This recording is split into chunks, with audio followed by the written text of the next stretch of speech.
La porte dans le mur. H. G. Wells. Il y a environ 3 mois, par un soir de confidence, Lionel Wallace me raconta l'histoire de la porte dans le mur, et je pensais alors que l'aventure était vraie en ce qui le concernait tout au moins.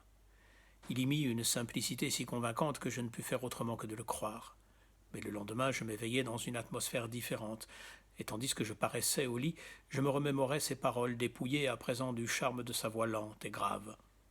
Il y manquait l'atmosphère indécise qui nous enveloppait, la lumière tamisée que l'abat-jour renvoyait sur les objets luxueux qui couvraient la table, sur l'argenterie, les cristaux et le linge blanc, sur les reliefs du dessert, toutes choses qui formaient un petit monde baigné de clarté et comme retranché de la réalité quotidienne. Son histoire à présent m'apparaissait franchement incroyable. Il a voulu me mystifier, me dis-je, comme il s'y est pris habilement. Je ne me serais pas attendu à cela de lui surtout. Plus tard, assis dans mon lit et buvant à petits coups ma tasse de thé matinal, j'essayais de m'expliquer cette impression de réalité qui me rendait si perplexe au souvenir de ces inadmissibles confidences. Je conclus qu'on devait supposer, soupçonner, deviner, je ne sais quel terme employer, des aventures qui lui étaient autrement impossibles d'avouer. Comment recourir à cette explication maintenant? J'ai surmonté tous mes doutes. Je crois aujourd'hui, comme je le crus en l'écoutant ce fameux soir, que Wallace me dévoila son secret en toute vérité. Mais je ne saurais décider s'il avait vu de ses yeux ou s'imaginait seulement avoir vu, s'il était doué de privilèges surnaturels ou la victime d'une illusion fantasque. Les circonstances mêmes qui entourèrent sa mort et dissipèrent mes doutes ne jettent aucune clarté sur ce point. Le lecteur pourra en juger par lui-même. Je ne sais plus à présent quelle critique ou quel commentaire incita cet homme si réticent à se confier à moi. Il se défendait toutefois contre mes reproches. La négligence et la mollesse dont il avait fait preuve lors d'un grand mouvement d'opinion m'avaient déçu, et c'est pour se disculper qu'il se lança tout à coup. J'ai des préoccupations, avoua-t-il. Puis, après un silence qu'il avait consacré à l'étude de la cendre de son cigare, il reprit. Oui, j'ai été négligent, sans doute. Il est vrai que... Non, ce n'est pas une banale histoire de revenant ou d'apparition, mais pourtant c'est un secret bizarre à confesser. Eh bien, Redmond, je suis hanté. Une hantise me possède, qui enlève à la vie sa lumière, qui m'emplit de désirs jamais apaisés. Il se tut, gêné par cette timidité qui s'empare si souvent de l'anglais au moment où il est sur le point de parler de choses émouvantes, graves et belles. Toi aussi, tu as fait tes études au collège de Saint-Oseltime, n'est-ce pas? Cette question me parut n'avoir aucun rapport avec notre conversation. Eh bien, dit-il, pour s'interrompre aussitôt. Néanmoins, par phrases entrecoupées qui coulèrent bientôt plus facilement, il me révéla le mystère que recélait son cœur, le souvenir tenace d'une beauté et d'un bonheur qui remplissaient sa vie d'aspirations insatiables et devant lesquelles le spectacle du monde et ses joies lui paraissaient mornes, ennuyeux et vains. Maintenant que j'en ai la solution, je me rends compte que le mot de l'énigme était écrit visiblement sur les traits de Wallace. Je regarde une photographie qui reproduit en exagérant cet air de détachement, et je me rappelle ce que disait une femme qu'il a beaucoup aimée. Brusquement, disait-elle, tout effort d'attention disparaît chez lui. Il vous oublie, il ne prend plus le moindre intérêt à ce qui se passe sous ses yeux.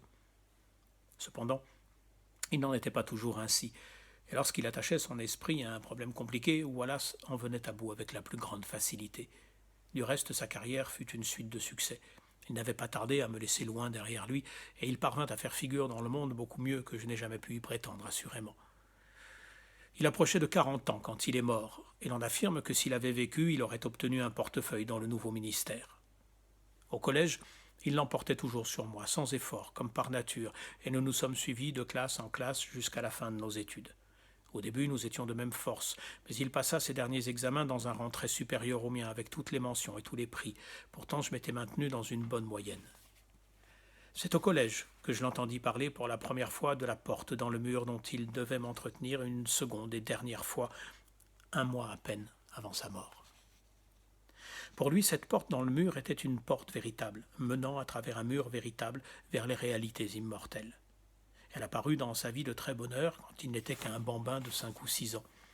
Je me rappelle de quel ton lent et grave il me précisa la date. Une vigne vierge cramoisie le recouvrait, écrivait-il. Une seule belle teinte cramoisie, sur une tache ambrée de clair soleil comme un mur blanc.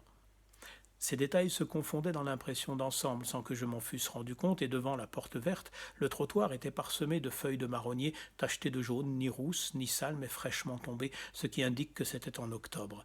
J'observe tous les ans les marronniers, je ne me trompe pas. Autant que je puisse en être sûr, je devais avoir 5 ans et 4 mois. Enfant assez précoce, ajouta-t-il, il sut parler bien avant l'âge habituel.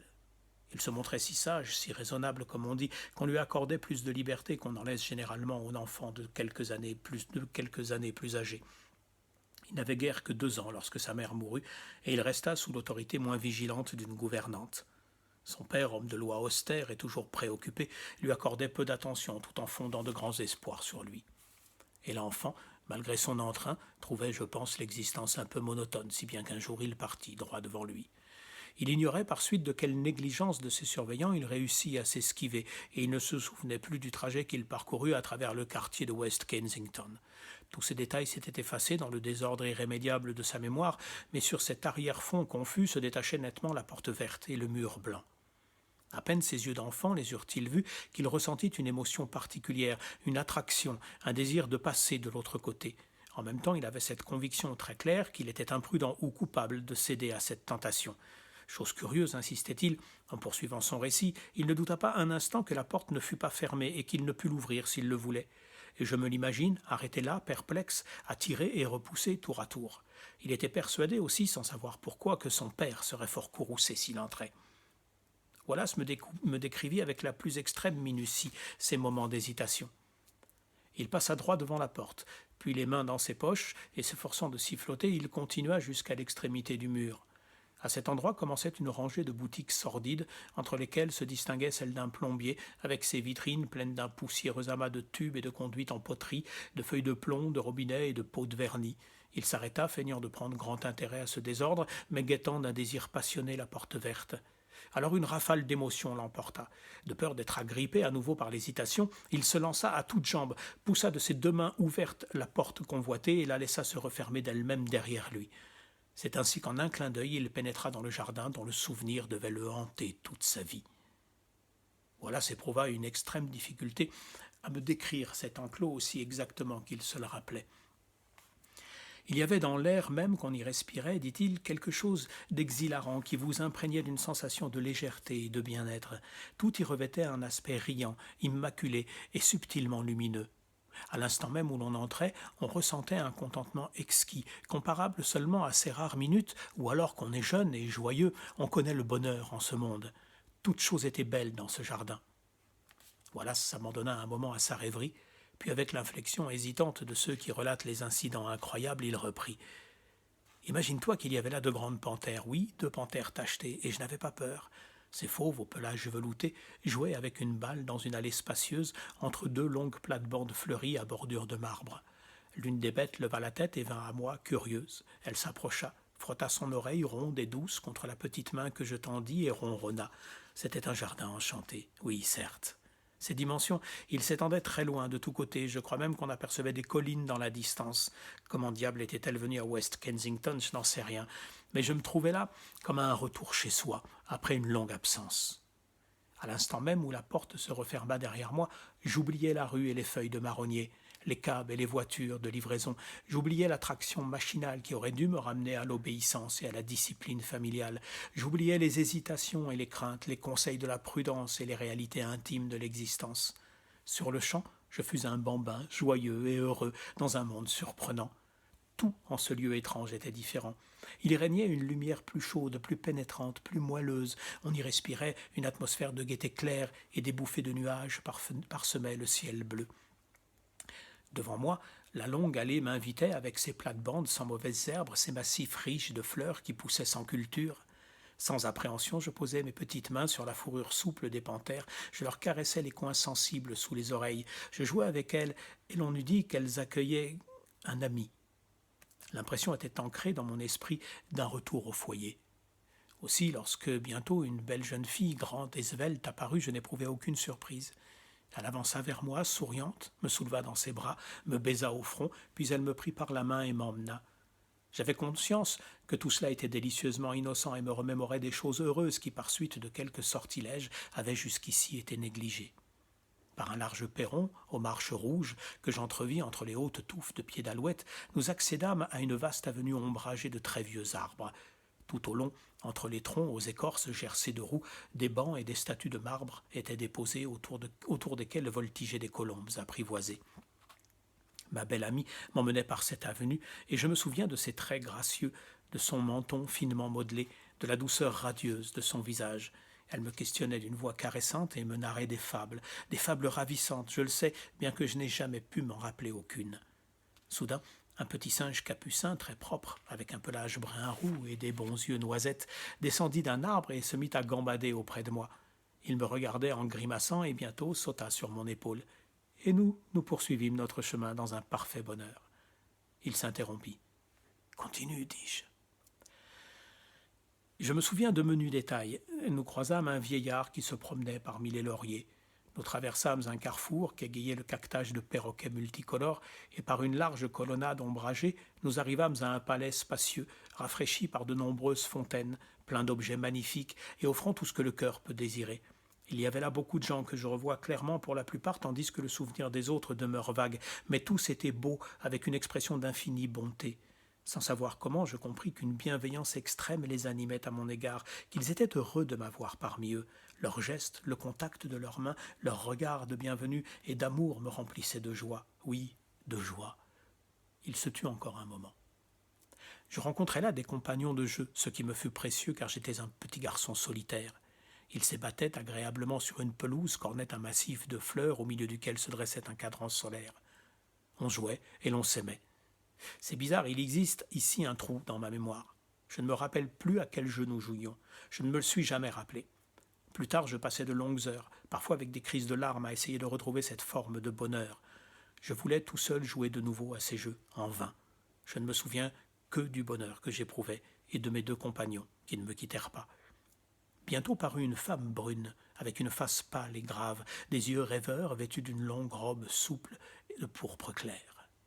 Elle portait un livre, et me faisant signe, elle m'amena dans une galerie au-dessus d'un vestibule. Mes camarades étaient désolés de me voir partir. Ils cessèrent leur jeu et me regardèrent m'éloigner. « Reviens, reviens bientôt !» criaient-ils. Je levai les yeux vers le visage de la femme brune, mais elle ne semblait pas entendre.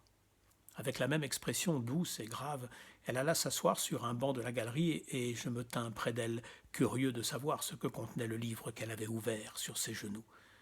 Elle posa le doigt sur une page, et je fus émerveillé car je me vis dans ce livre. J'étais le héros de l'histoire, et il y avait là toute ma vie depuis ma naissance.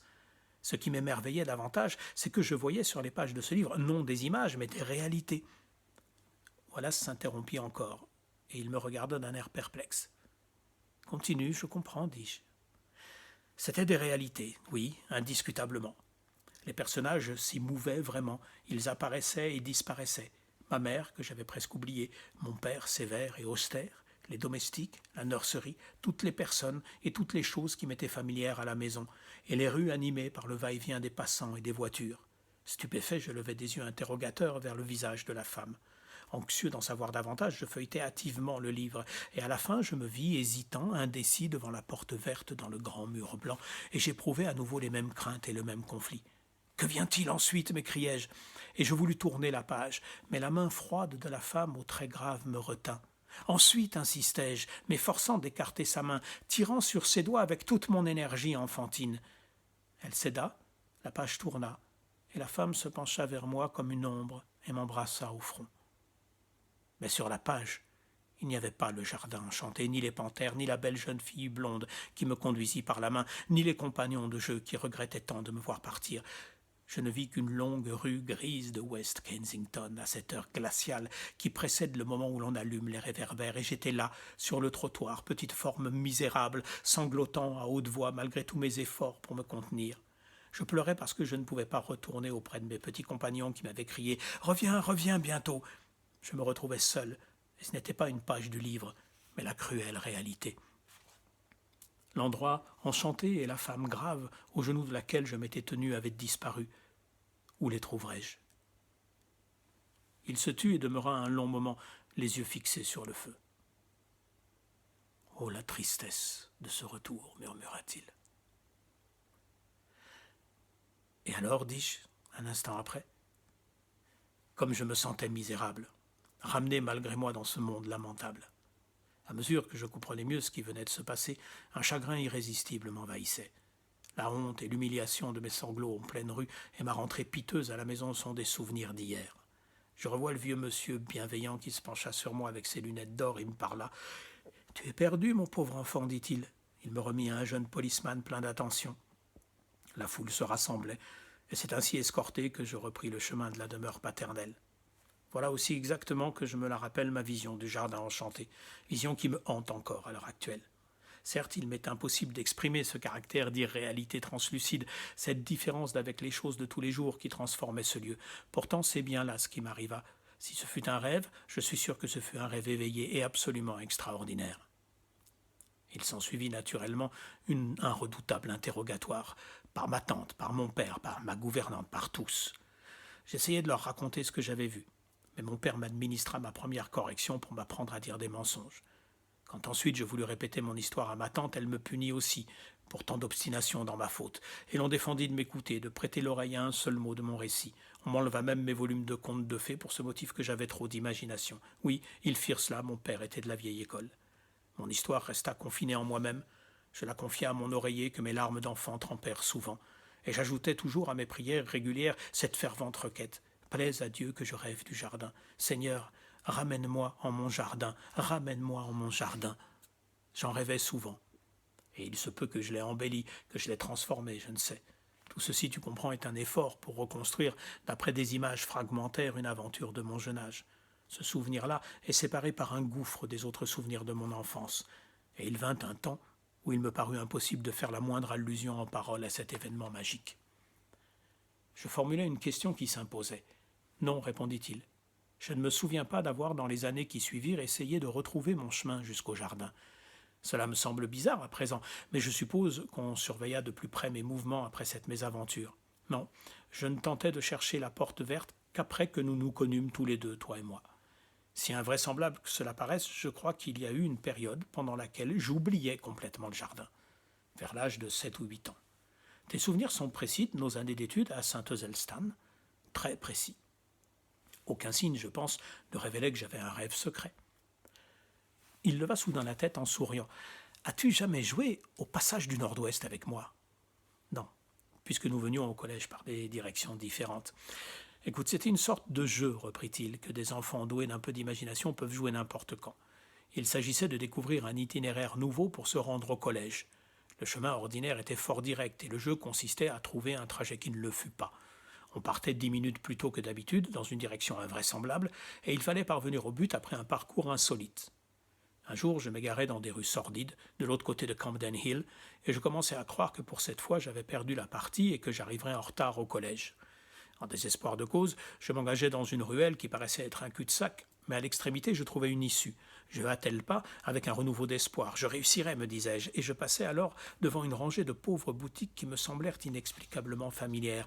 Et là même, j'aperçus le long mur blanc et la porte verte qui menait au jardin enchanté. La chose me sautait aux yeux brusquement. Donc, après tout, ce jardin, ce merveilleux jardin, n'est pas un rêve. Il se tut. Cette seconde rencontre de la porte verte marque, je suppose, toute la différence entre la vie laborieuse de l'écolier et l'infini loisir de l'enfant. En tout cas, cette seconde fois, je ne songeais pas un instant à m'écarter de mon chemin. Tu comprends ? D'abord, mon esprit était absorbé par l'idée d'arriver à temps au collège et de ne pas compromettre ma réputation d'exemplaire ponctualité.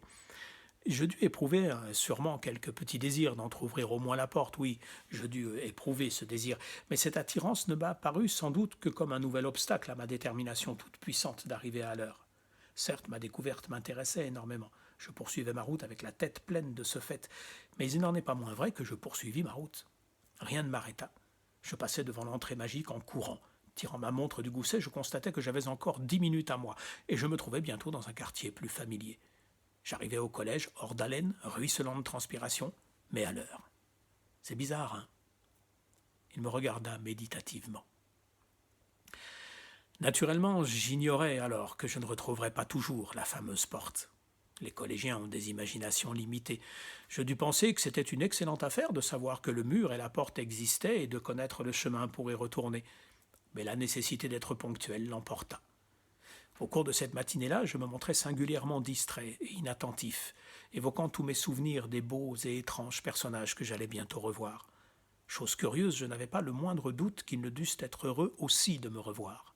Oui, Ce matin-là, je dus penser au jardin comme à un lieu de récréation auquel on pourrait se rendre dans les intervalles d'une carrière laborieuse. Mais je n'y retournai pas ce jour-là, me réservant peut-être pour le lendemain, qui était une demi-vacance. En outre, mes distractions durent me valoir des punitions qui renièrent la marge de temps nécessaire pour le détour. Je ne sais pas exactement. Ce que je sais mieux, c'est qu'entre-temps, le jardin enchanté accapara à tel point mes pensées que je ne pus garder mon secret pour moi seul. J'en parlais à... Comment s'appelle-t-il? Il avait une sorte de museau pointu, nous l'avions surnommé la fouine. Hopkins, précisai-je. En effet, Hopkins. Il me déplaisait de lui en parler. J'avais l'impression d'enfreindre une règle, mais cela ne me retint pas. Nous faisions tous les jours une partie de chemin ensemble, il était bavard, et si nous n'avions pas parlé du jardin enchanté, nous aurions parlé de toute autre chose, mais je ne pouvais supporter que ce sujet de conversation, et j'y allais de ma confidence. Il ne fut pas discret. Le lendemain, à l'heure de la récréation, je me vis entouré par une demi-douzaine de grands élèves qui me taquinèrent et me questionnèrent sur le jardin enchanté. Il y avait parmi eux le grand Fawcett, tu te le rappelles, et Carnaby, et Morley Reynolds. Tu n'en étais pas, toi, par hasard? Non, je ne l'aurais pas oublié. À cet âge-là, nous sommes des créatures aux sentiments complexes. En dépit de mes appréhensions secrètes, j'étais, je le crois fermement, quelque peu flatté de mériter l'attention de ces grands camarades. Je me rappelle particulièrement le plaisir que me causa un éloge de Crawshaw. Tu te souviens de Crawshaw, l'aîné, le fils du compositeur? Il déclara que c'était le meilleur mensonge qu'il eût jamais entendu. Mais en même temps, je ressentais, au fond, une honte pénible à raconter ce que je savais être un secret inviolable. Cette brute de Fawcett risqua une plaisanterie déplacée au sujet de la belle jeune fille blonde. Wallace baissa la voix au souvenir de l'incident. Je feignis de ne pas l'entendre, dit-il tout à coup. Carnaby me traita de menteur, et la dispute s'envenima. Quand j'affirmais que la chose était vraie, j'assurais que je savais où trouver la porte verte et que je les y mènerais en 10 minutes. Carnaby prit un air outrageusement vertueux, déclarant qu'il me faudrait donner la preuve de ce que j'avançais ou qu'il m'en cuirait. Est-ce que Carnaby t'a jamais tordu le bras? Eh bien alors, tu comprendras ce que j'éprouvais. Je jurais que mon histoire était vraie. Il n'y avait pas un élève alors qui put arracher une victime à Carnaby. Crawshaw essaya bien de placer un mot en ma faveur, mais pour Carnaby l'occasion était trop belle et il ne lâcha pas sa proie. Rouge jusqu'aux oreilles et quelque peu effrayé, je laissai s'accroître ma surexcitation et j'agis finalement comme un sot. Le résultat fut qu'au lieu de partir seul pour mon jardin enchanté, j'y allais les joues cramoisies, les oreilles brûlantes, les yeux cuisants et l'âme torturée de misère et de honte, à la tête d'une troupe de condisciples curieux, railleurs et menaçants. Nous n'avons jamais trouvé le mur blanc et la porte verte. Tu veux dire que tu ne les y as pas conduits? Je veux dire que je ne pus pas retrouver le jardin. Et je l'aurais retrouvé alors si ça avait été possible. Et plus tard, quand je pus y retourner seul, je ne le retrouvai pas davantage. Je ne le retrouvai jamais. Il me semble maintenant que tout au long de mes années de collège, je ne cessais pas de le chercher, sans jamais le découvrir.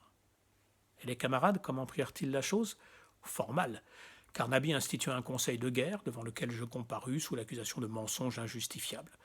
Je me souviens que je rentrais furtivement à la maison et me réfugiais dans ma chambre pour y cacher mes pleurnicheries. Mais quand à bout de larmes je m'endormis, ce n'étaient pas les brutalités de Carnaby qui me désolaient, mais le regret du beau jardin, de la belle après-midi que j'avais tant espérée, de mes belles et douces amies, des compagnons qui m'attendaient, des jeux que j'apprendrais à nouveau. Je suis persuadé que si je ne m'étais pas confié, je l'aurais retrouvé. Je passais des moments affreux après ça. Des crises de sanglots la nuit, des rêvasseries pendant le jour. Mes études en souffrirent, et ces 2 semestres-là, j'eus de mauvaises notes. T'en souviens-tu? Naturellement, puisque c'est alors que tu me battis en mathématiques. Et du coup, je me remis à la tâche. Pendant un certain temps, mon ami contempla silencieusement les charbons ardents. Puis, sans aucune invite, il reprit. Je n'entreaperçus de nouveau ma vision qu'à l'âge de 17 ans. Pour la 3e fois, elle me sauta aux yeux.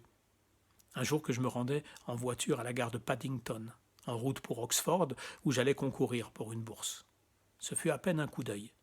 Penché sur le tablier du cab et fumant une cigarette, je me considérais désormais comme un homme du monde accompli et indépendant. Et tout à coup, sous mes yeux, la porte et le mur surgirent avec la chère certitude des choses inoubliables qui reviennent à portée de la main. La voiture roulait toujours.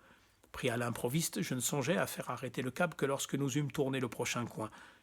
Et même alors, ce fut une minute bizarre où j'eus une volonté double et divergente.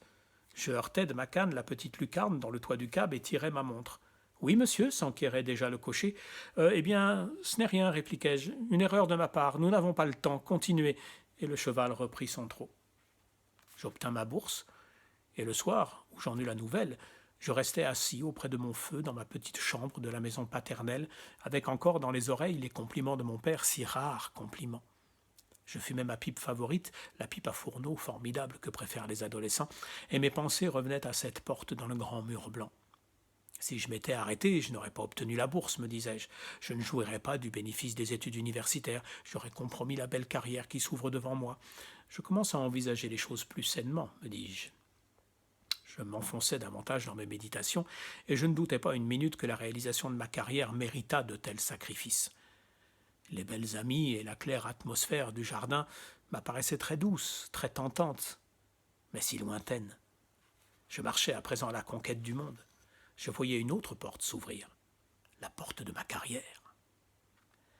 Il contempla de nouveau les charbons, dont les flammes rouges firent danser un instant sur son visage une expression de force obstinée qui s'évanouit presque aussitôt. Eh bien, continua-t-il après un soupir, j'ai rempli ma carrière. J'ai accompli beaucoup de choses, travaillé avec acharnement. Mais le jardin enchanté m'a valu 1000 rêves, et j'ai 4 fois, depuis lors, revu sa porte, ou du moins je l'ai entrevue l'espace d'un clin d'œil. Oui, 4 fois. Pendant un certain temps, le monde me parut si intéressant et si séduisant, si plein de sens et de promesses, que le charme du jardin était par comparaison à demi effacé et perdu dans un lointain vague. Qui donc désirerait caresser des panthères alors qu'il est en route pour un dîner avec de jolies femmes et des hommes distingués? Je quittai Oxford et l'on fonda sur moi de grandes espérances. J'ai fait de mon mieux pour ne pas les décevoir. De mon mieux, il y eut cependant bien des désappointements. J'eus 2 liaisons sur lesquelles je n'insisterai pas. Mais une fois, alors que je me rendais chez une dame qui, je le savais, m'avait mis au défi de venir, je pris au hasard un raccourci par une rue peu fréquentée, voisine d'Earl's Court, et je débouchai ainsi sur un mur blanc et une porte verte qui m'étaient familiers. Bizarre, pensai-je. Je croyais que cela se trouvait du côté de Camden Hill, et c'est bien l'endroit que je n'ai jamais pu retrouver, l'endroit où se situe mon étrange rêve. Et je passais mon chemin tout entier à l'idée du but vers lequel j'allais. La porte verte n'avait aucune séduction pour moi cet après-midi-là. À peine éprouvais-je l'impulsion de me rendre compte si la porte était légèrement ouverte. Un écart de 3 pas aurait suffi. Au fond de mon cœur, je savais qu'elle s'ouvrirait pour moi, mais je songeais que je me retarderais alors et manquerais ce rendez-vous auquel je me faisais un point d'honneur d'être exact.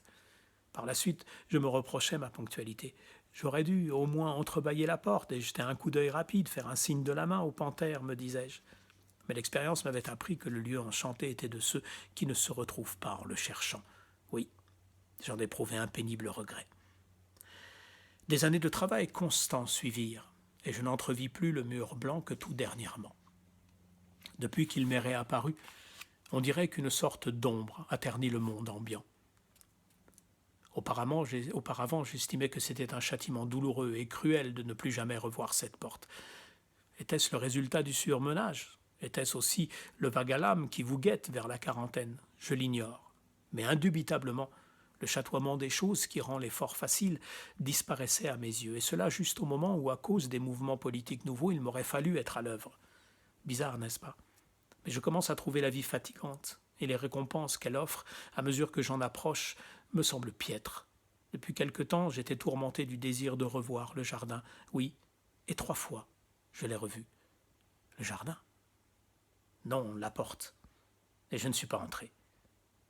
Il s'accouda sur la table avec un accent poignant de douleur dans la voix quand il parla. 3 fois l'occasion s'est offerte. 3 fois.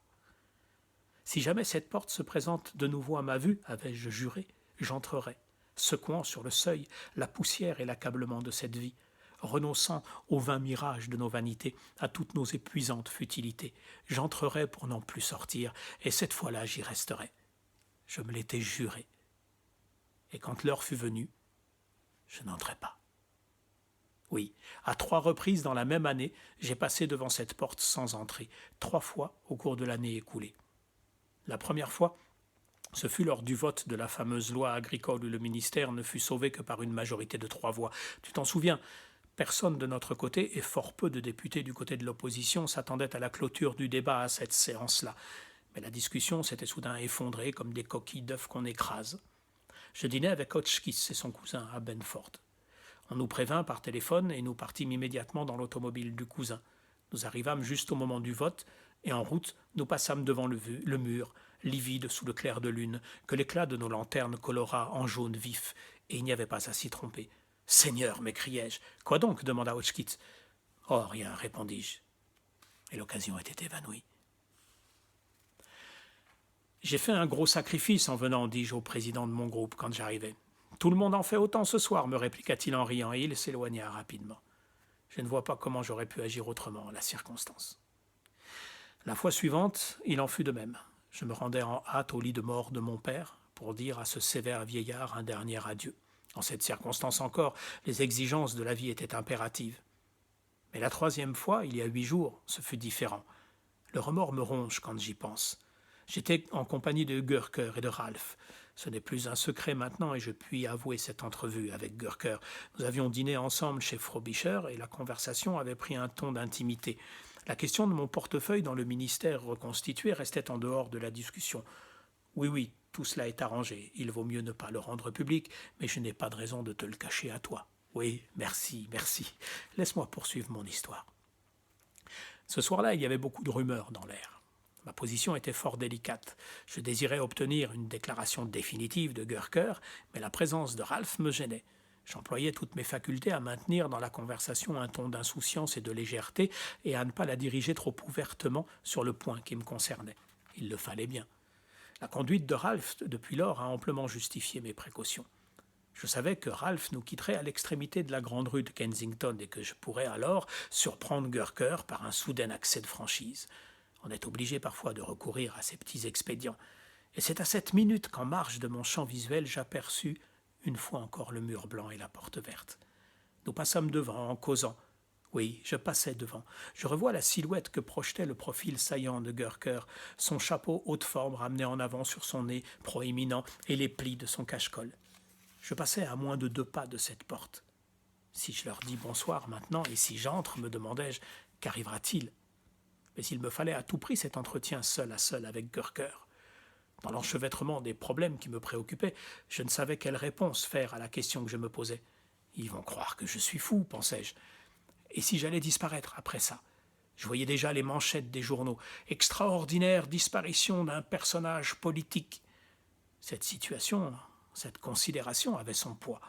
Dans cette crise, 1000 autres inconcevables mesquineries pesèrent sur ma décision. Wallace se tourna vers moi avec un sourire triste. « Et me voilà » articula-t-il lentement. « Et me voilà » répéta-t-il. Et j'avais encore perdu cette occasion. 3 fois en une même année, la porte s'était offerte. La porte qui menait à la paix, au bonheur, à la beauté qui dépasse tous les rêves, à la bonté que nul ne connaît sur terre. Et j'ai rejeté ces occasions, Redmond. Et la porte a disparu. Comment le sais-tu ? J'en suis sûr. Il ne me reste plus maintenant qu'à me confiner aux tâches qui m'accaparent et m'ont fait négliger ces précieuses occasions. Tu dis que j'ai obtenu tous les succès. Le succès, cette chose vulgaire, fastidieuse et si enviée. Oui, je l'ai, le succès. Il faisait rouler une noix dans sa main. Tiens, voilà le cas que j'en fais de mon succès, dit-il en écrasant la noix entre ses doigts puissants. Et il me tendit les débris sur sa main ouverte. Laisse-moi t'avouer une chose, Redmond. Cette déception me ronge. Depuis 2 mois, depuis presque 10 semaines, je n'ai rien fait sinon vaquer aux besognes les plus urgentes. Mon âme déborde de regrets que je n'arrive pas à apaiser. Tard le soir, quand je risque le moins d'être reconnu, je sors, j'erre par les rues. Oui, je me demande ce que les gens penseraient de cela s'ils le savaient.